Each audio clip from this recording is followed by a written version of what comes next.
اعوذ باللہ من الشیطان الرجیم بسم اللہ الرحمن الرحیم اللہم صلی علی سیدنا و مولانا محمد وعلی آل سیدنا و مولانا محمد مبارک وسلم علیہ۔ تمام عشاق رسول صلی اللہ علیہ وسلم کو اعجاز خالق قادری اویسی کی جانب سے السلام علیکم ورحمۃ اللہ وبرکاتہ۔ یوٹیوب چینل دیکھنے والے تمام حاضرین و ناظرین کو خوش آمدید کہتا ہوں۔ آج پھر ایک خوبصورت پیغام اور ایک اچھی بات کے ساتھ آپ کے سامنے حاضر خدمت ہوا ہوں، اس یقین اور اس دعا کے ساتھ کہ اچھی باتیں آگے بڑھانا اللہ اور اس کے رسول کو پسند ہے، ایک دوسرے کی اصلاح کرتے رہنا یہ اللہ اور اس کے رسول کو پسند ہے، تو ہمیں بھی وہی کام کرنا چاہیے جو اللہ اور اس کے رسول کو پسند ہے۔ خوبصورت بات موضوع کی طرف آتے ہیں کہ اللہ رب العزت نے قرآن پاک میں فرمایا کہ تم اپنے رب کا خوب شکر ادا کرو، اپنے رب کا شکر ادا کرو، اپنے والدین کا شکر ادا کرو، اور جب تم شکر ادا کرو گے تو میں تمہیں مزید عطا فرماؤں گا، اور جب ناشکری کرو گے تو یقیناً وہ تمام نعمتیں تم سے چھین لی جاتی ہیں۔ تو ہمیں شکر گزار بننا ہے، اپنے رب کا شکر گزار بندہ بننا ہے۔ اسی حوالے سے ایک خوبصورت تحریر میرے پاس موجود ہے جسے میں آپ کے سامنے شیئر کرنا چاہوں گا، ایک واقعے کی مناسبت سے، کہ جس میں ایک محترم نے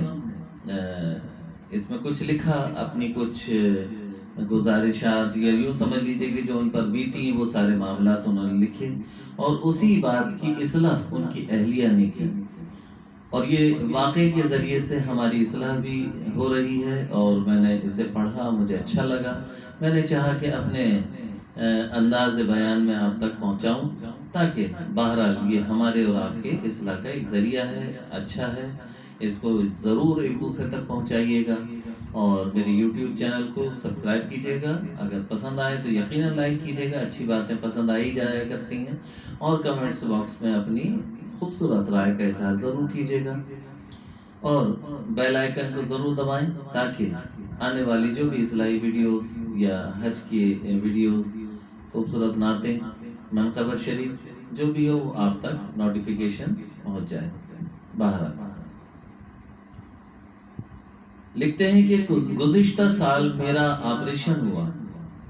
اور پتا نکال دیا گیا۔ بڑھاپے میں ہونے والے اس آپریشن کی وجہ سے مجھے کئی ہفتے تک بستر کا ہو کر رہنا پڑا۔ اسی سال ہی میری عمر 60 سال ہوئی اور مجھے اپنی پسندیدہ اور اہم ترین ملازمت سے سبکدوش ہونا پڑا۔ میں نے نشر و اشاعت کی اس ادارے میں اپنی زندگی کے 30 قیمتی سال گزارے تھے۔ اسی سال ہی مجھے اپنے والد محترم کی وفات کا صدمہ اٹھانا پڑا۔ اسی سال ہی میرا بیٹا میڈیکل کے امتحان میں فیل ہو گیا، وجہ اس کی کار کا حادثہ تھا جس میں زخمی ہو کر اسے کئی ماہ تک پلستر کرا کر گھر میں رہنا پڑا۔ کار کا تباہ ہو جانا علیحدہ سے نقصان تھا۔ صفحے کے نیچے اس نے لکھا، یہ کیا ہی برا سال تھا۔ مصنف کی بیوی کمرے میں داخل ہوئی تو دیکھا کہ اس کا خاوند غمزدہ چہرے کے ساتھ خاموش بیٹھا خلاؤں میں گھور رہا ہے۔ اس نے خاوند کی پشت کے پیچھے کھڑے کھڑے ہی کاغذ پر یہ سب کچھ لکھا دیکھ لیا۔ خاوند کو اس کے حال پر چھوڑ کر خاموشی سے باہر نکل گئی۔ کچھ دیر کے بعد واپس کمرے میں لوٹی تو اس نے ایک کاغذ تھام رکھا تھا جسے لا کر اس نے خاموشی سے خاوند کے لکھے کاغذ کے برابر میں رکھ دیا۔ خاوند نے کاغذ دیکھا تو اس پر لکھا تھا کہ گزشتہ سال میں آخر کار مجھے اپنے پتے کے درد سے نجات مل گئی جس سے میں سالوں کرب میں مبتلا تھا۔ میں اپنی پوری صحت مندی اور سلامتی کے ساتھ 60 سال کا ہو گیا۔ سالوں کی ریاضت کے بعد مجھے اپنی ملازمت سے ریٹائرمنٹ ملی تو میں مکمل یکسوئی اور راحت کے ساتھ اپنا وقت کچھ بہتر لکھنے کے لیے استعمال کر سکوں گا۔ اسی سال ہی میرے والد محترم 85 سال کی عمر میں بغیر کسی پر بوجھ بنے، بغیر کسی بڑی تکلیف اور درد کے آرام کے ساتھ اپنے خالق حقیقی سے جا ملے۔ اسی سال اللہ رب العزت نے میرے بیٹے کو ایک نئی زندگی عطا فرما دی اور ایسے حادثے میں جس میں فولادی کار تباہ ہو گئی تھی، مگر میرا بیٹا کسی معذوری سے بچ کر زندہ و سلامت رہا۔ آخر میں مصنف کی بیوی نے یہ فقرہ لکھ کر تحریر مکمل کی تھی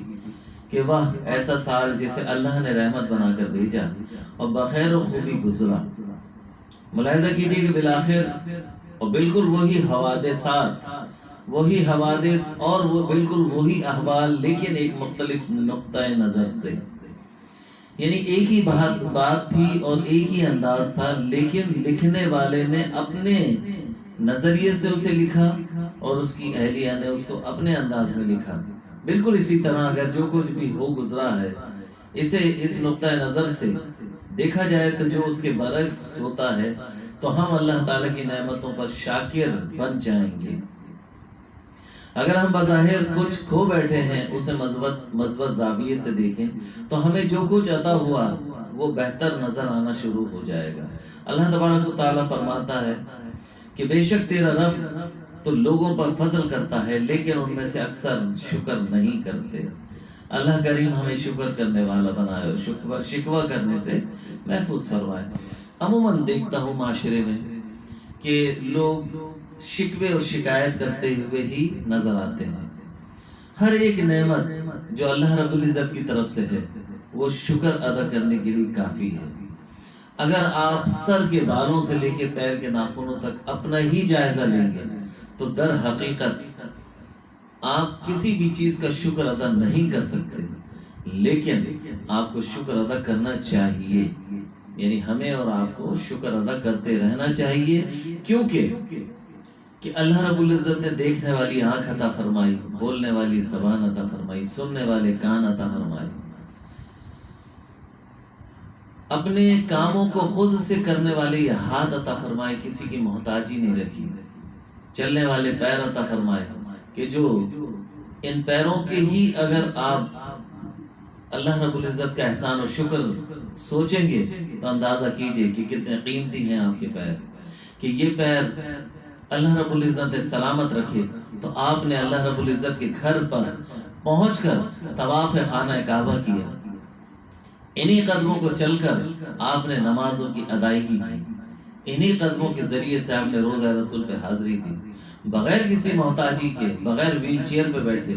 بغیر کسی کے سہارے سے یہ قدم اٹھے تو نیکیوں کی طرف اٹھے، عبادت کی طرف اٹھے، خانہ کعبہ اور مدینہ منورہ کی طرف اٹھے۔ سوچئے کتنے قیمتی ہیں یہ قدم آپ کے کہ جو بغیر کسی محتاجی کے روزگار کی تلاش میں نکلتے ہیں، اپنے اہل خانہ کی خیر خواہی کے لیے نکلتے ہیں، لوگوں کی خدمت کے لیے نکلتے ہیں۔ اگر یہ پیر نہ ہو یا کمزور ہو یا بیمار ہو یا کسی بھی تکلیف میں مبتلا ہو تو کیا آپ اچھے طریقے سے کاموں کی انجام دہی کر سکتے ہیں؟ نہیں کر سکتے۔ اسی طرح آپ کے ہاتھ، کہ وہ ہاتھ ہیں کہ جس کے ذریعے سے آپ اللہ کی عبادت کرتے ہیں، قرآن پاک کو کھولتے ہیں اور پڑھتے ہیں، کسی کی محتاجی نہیں ہوتی، اپنے ہاتھ سے کاموں کو کرتے ہیں اور لوگوں کی خیر خواہی کرتے ہیں۔ یہ آنکھیں کتنی بڑی نعمت ہیں کہ ان آنکھوں کے ذریعے سے آپ اللہ کا کلام دیکھ کر پڑھ لیا کرتے ہیں، خانہ کعبہ کو دیکھ لیا کرتے ہیں، روزہ رسول کو دیکھ لیا کرتے ہیں۔ کتنے ہی ایسے لوگ ہوں گے جن کی آنکھیں نہیں ہوں گی، جو ان کاموں کے لیے، ان چیزوں کو دیکھنے کے لیے حسرت سے بس دل ملتے رہ جاتے ہیں، ہاتھ ملتے رہ جاتے ہیں، انہیں وہ چیز نظر نہیں آتی، محروم رہتے ہیں۔ آپ اس بات کا شکر ادا نہیں کرتے۔ آپ کو محتاجی نہیں، سڑک پار کرنے میں آسانی رہتی ہے، اپنے کام آسانی سے کرتے ہیں، اپنی طہارت آسانی سے کر لیا کرتے ہیں، ورنہ یہ زندگی آپ کی لوگوں کے لیے محتاجی کا عجب انداز اپنائے ہوئے ہو اور آپ شرمندہ بھی ہوتے رہیں، لوگوں کی محتاجی بھی ہوتی رہے، لوگوں کی جلی کٹی باتیں بھی سننا پڑتی ہیں۔ یہ معاشرے کا حال ہے، ہر جگہ ہر کوئی خیر خواہ نہیں ہوا کرتا۔ بعض لوگ کام آتے ہیں تو جتاتے بھی ہیں، احسان بھی جتاتے ہیں، انسان کو جتا جتا کر مار بھی دیتے ہیں۔ تو اللہ نے آپ کو اس نعمتوں کا جو آپ کے پاس موجود ہے، جو حصہ عطا کیا، اس کا شکر ادا کیجئے۔ کتنے ہی ایسے لوگ ہیں کہ جن کا معدہ کام نہیں کرتا، ہاضمے کے لیے انہیں بہت ساری جد و جہد کرنی پڑتی ہے، دواؤں کا استعمال کرنا پڑتا ہے۔ آپ کا معدہ کام کرتا ہے، آپ ہر طرح کی غذا کو استعمال کر لیتے ہیں، اللہ کی نعمتیں کھا لیا کرتے ہیں۔ کتنے ہی لوگ کڈنی کے بغیر، آپ اندازہ تو کیجئے، کتنے ہی لوگ گردوں کے بغیر زندگی گزار رہے ہیں، ڈائلیسس پر ہیں، ان کا کڈنی کا نظام صحیح نہیں ہے۔ کتنے لوگ ہیں جو پھیپھڑے، میں ایسے بے شمار لوگوں کو جانتا ہوں جن کے پھیپھڑے نہیں ہیں، یعنی ایک پھیپھڑا نکال دیا گیا یا کاٹ دیا گیا۔ وینٹیلیٹرز پہ بہت سارے لوگ موجود ہیں۔ کتنے ایسے لوگ ہیں جن کے آکسیجن کے سلنڈر ان کے ساتھ ہوتے ہیں اور ناک میں ان کی اس کی نلکی لگی ہوتی ہے۔ سوچئے ذرا، اللہ نے آپ کو ایسا نہیں بنایا۔ کتنے ہی ایسے لوگ ہیں پیروں سے معذور، ہاتھوں سے معذور۔ کتنے ایسے لوگ ہیں کہ جن کے گلے کی ایسی پرابلم ہے کہ جس میں گلے میں ایک سیڑھی سی لگی ہوئی ہوا کرتی ہے، کٹا ہوا ہوتا ہے گلا، جس کو دبا کر وہ بات کرتے ہیں اور نلکی سے غذا استعمال کرتے ہیں۔ کتنے ایسے لوگ آنکھوں کی بینائی سے محروم ہیں، کتنے سماعت سے محروم ہیں، کتنے قوت گویائی سے محروم ہیں، اپنی بات کا اظہار نہیں کر سکتے، کوئی تکلیف کا احساس ہو جائے تو بتا نہیں سکتے۔ کتنے ہی ایسے لوگ ہیں جو مینٹلی اپسیٹ ہیں۔ اللہ نے آپ کو اچھا دماغ عطا کیا، اچھے اعضاء دیے، سلامت اعضاء دیے، تو اللہ کے لیے، رسول کے لیے اس کا شکر ادا کیجئے، زبانی شکر بھی ادا کیجئے، دل قلبی طور پہ بھی شکر ادا کیجئے، ذہنی طور پہ بھی اس کا شکر ادا کیجئے، اور اپنے عمل سے بھی ظاہر کیجئے کہ اللہ کا شکر ادا کرتے ہیں آپ، لوگوں کے کام آئیں، لوگوں کے ساتھ بھلائی کریں، اللہ کا شکر ادا کریں، اپنے والدین کا شکر ادا کریں،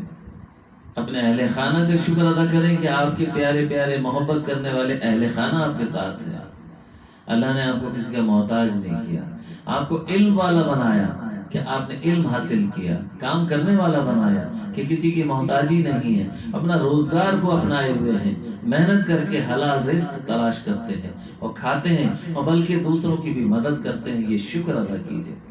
کہ اللہ نے آپ کو کسی کے آگے ہاتھ پھیلانے والا نہیں بنایا۔ اللہ رب العزت کا سب سے بڑا تو شکر یہ ہے کہ اس نے پیارے آقا علیہ السلام کو امتی بنا دیا۔ یہ سب سے بڑا شکر ہے کہ آپ ایمان والے ہیں، آپ روز محشر انشاءاللہ تعالی العزیز جنت کے مستحق ٹھہریں گے، آقا علیہ السلام کی شفاعت کے حقدار ٹھہریں گے، نبی کریم صلی اللہ علیہ وسلم کی نسبت آپ کو حاصل ہوگی۔ اندازہ تو کیجئے کس قدر شکر کا مقام ہے، اور ہم ناشکری کریں کہ ہمارے پاس ہے ہی کیا؟ نہیں، تمہارے پاس تو ایمان ہے، ایمان کی دولت ہے، اللہ کے نبی صلی اللہ علیہ وسلم کی نسبت ہے، شفاعت ہے، آقا علیہ السلام کی امتی ہونے کا شرف آپ کو حاصل ہے، پیارے پیارے انبیاء علیہ السلام سے محبت ہے، عقیدت ہے، قرآن پاک آپ کے لیے مشعل راہ ہے۔ کتنی قیمتی کتاب ہے کہ اس میں تمام کی تمام اسوہ حسنہ بیان ہے، اور جو ہمارے لیے زندگی گزارنے کے لیے بہترین ایک کیٹلاگ ہے۔ اللہ رب العزت نے انسان بنایا، انسان بنانے کے بعد ایک کتاب پیش کر دی کہ اس کتاب کو دیکھے جاؤ، پڑھے جاؤ، سیکھے جاؤ، اور اسی پہ عمل کرتے ہوئے اپنی زندگی کو گزارو۔ آج بھی آپ دیکھتے ہیں کہ سائنسدان جب کوئی ایجادات کرتے ہیں، کوئی چیز بنا لیتے ہیں، تو ساتھ میں اس کے لیے کتابچہ بھی رکھ دیتے ہیں کہ یہ کس طرح سے ہینڈل ہوگی، کس طرح سے چلے گی، کس طرح سے کام کرے گی، اس کے پریکاشنز کیا کیا ہوں گے، کس چیز سے خراب ہوگی اور کس چیز سے بہتر کام کرے گی۔ اللہ رب العزت خالق کائنات، اس نے خالق حقیقی، اس نے اپنے پیارے پیارے بندے، پوری کائنات بنائی، اور پوری کائنات میں تمام چیزیں بنانے کے بعد ایک اشرف المخلوقات انسانوں کی شکل میں ہمیں بنا دیا، اور پھر اس کو چلانے کے لیے اتنی پیاری کتاب اتار دیا، اپنا کلام اتار دیا، اپنے پیارے محبوب آقا علیہ السلام کے دل پر کلام اتار دیا، ہمارے لیے، ہماری اصلاح کے لیے، کہ اس طرح سے چلو گے تو کامیاب ہو جاؤ گے، تمہارا وجود کارگر رہے گا، اس میں تمام اچھی اور بری باتیں سکھا دی گئی، یہاں تک کہ ہماری صحت و تندرستی کے بھی تمام اس میں قاعدے و قوانین بتا دی، روحانی معاملات کے لیے بھی اللہ رب العزت نے قواعد و ضوابط بتا دی، اللہ کا قرب حاصل کرنے کے معاملات بتا دی، اور دور کس طرح سے ہوتا ہے انسان اپنے رب سے وہ بھی بتا دیا گیا، شیطان کے حملوں سے کیسے بچنا ہے یہ بھی دکھا دیا، سکھا دیا، بتا دیا۔ تو اللہ اور اس کے رسول کی خاطر اپنی زندگیوں میں سدھار لائیے، بہتری لائیے، اچھائی لائیے، شکر ادا کرنے کے مقام پہ رہیں، کیونکہ شکر ادا کرنا ہی سب سے بہترین اللہ کا قرب حاصل کرنے کا ذریعہ ہے، اسی سے برکتیں حاصل ہوتی ہیں۔ جو بھی مال ہے، تھوڑا بھی ہے، شکر ادا کریں گے تو بڑھ جائے گا، کیونکہ انسان کے پاس سوائے صبر کرنے اور سوائے شکر ادا کرنے کے تیسرا کوئی کام نہیں ہے۔ تیسرا اگر کوئی کام ہے تو وہ شیطان کی طرف لے جاتا ہے، ناشکری کی طرف لے جاتا ہے، اور آپ کو اللہ سے دور کر دیا کرتا ہے۔ مل گیا تو شکر ادا کیجئے، اور اگر کوئی چیز نہیں ملی تو صبر کیجئے، صبر اور نماز سے اللہ کی مدد حاصل کیجئے، انشاءاللہ تعالی العزیز قریب اللہ رب العزت آپ کو اتنا عطا فرمائے گا کہ آپ کے لیے وافر ہو جائے گا، بلکہ آپ لوگوں کی بھی خدمت کریں گے۔ ہمارے پیارے پیارے نبی صلی اللہ علیہ وسلم کے اہل خانہ کو دیکھیے کہ کتنی محنت کرتے تھے، کتنا کچھ حاصل کرتے تھے اور اللہ کی راہ میں خرچ کر دیا کرتے تھے، اس کے بعد بھی اللہ کا شکر ادا کرتے تھے، 3 دن کے فاقوں سے ہوتے تھے پھر بھی اللہ کا شکر ادا کرتے تھے، میدان کارزار میں اللہ کے دشمنوں سے لڑتے تھے، بھوکے اور پیاسے روزے کی حالت میں، اور اللہ کا شکر ادا کرتے تھے، تکلیفیں برداشت کرتے تھے، مسائل برداشت کرتے تھے، مشکلات بھی سہتے تھے اور اللہ کا شکر ادا کرتے تھے۔ ہمیں کیا ہو گیا؟ ہم کون سے ترم خواہ ہیں؟ ہم کون سے علاقے میں رہتے ہیں؟ ہم کون سی معاشرے میں رہتے ہیں کہ تمام چیزیں عطا ہونے کے باوجود ناشکری کے الفاظ ہمارے منہ سے نکلتے ہیں؟ اپنا محاسبہ کرنا چاہیے، اللہ کی دی ہوئی نعمتوں کا شکر ادا کرنا چاہیے، جتنا زیادہ شکر ادا کریں گے اتنی نعمتیں بڑھتی رہیں گی، اور ناشکرے ہوں گے تو نعمتیں ہم سے چھین جائیں گی۔ اس واقعے کے ذریعے سے ظاہر ہے ایک اصلاحی بات مجھے اچھی لگی، میں نے اسی لیے آپ تک پہنچائی ہے، آپ کو بھی اچھی لگے گی یقیناً، اس پہ تبصرہ بھی آپ کو اچھا لگے گا، کیونکہ تبصرہ میں کوئی اپنی جانب سے نہیں کر رہا ہے، وہی اللہ کے قانون اور اللہ کی کتاب رسول اللہ صلی اللہ علیہ وسلم کی حدیث مبارکہ کی روشنی میں کر رہا ہوں، اور اس نیت سے کر رہا ہوں کہ میں بھی اپنی اس زندگی میں رہتے ہوئے اللہ رب العزت کے بتائے ہوئے احکامات کو لوگوں تک پہنچاؤں، اپنا حصہ ڈالنا، کہ جہاں اللہ کے نبی صلی اللہ علیہ وسلم نے فرمایا ہے نا کہ اے ایمان والو اپنے اہل خانہ کو بھڑکتی ہوئی آگ سے بچاؤ کہ جس کا ایندھن انسان اور پتھر ہے، اور اچھی بات ضرور آگے تک پہنچاؤ تاکہ لوگوں کے لیے اصلاح کا سبب بنے۔ اچھی بات میں نے اپنے حصے کی، آپ اپنے حصے کو ضرور شامل کیجئے گا۔ وآخر دعوانا الحمدللہ رب العالمین۔ السلام علیکم ورحمۃ اللہ وبرکاتہ۔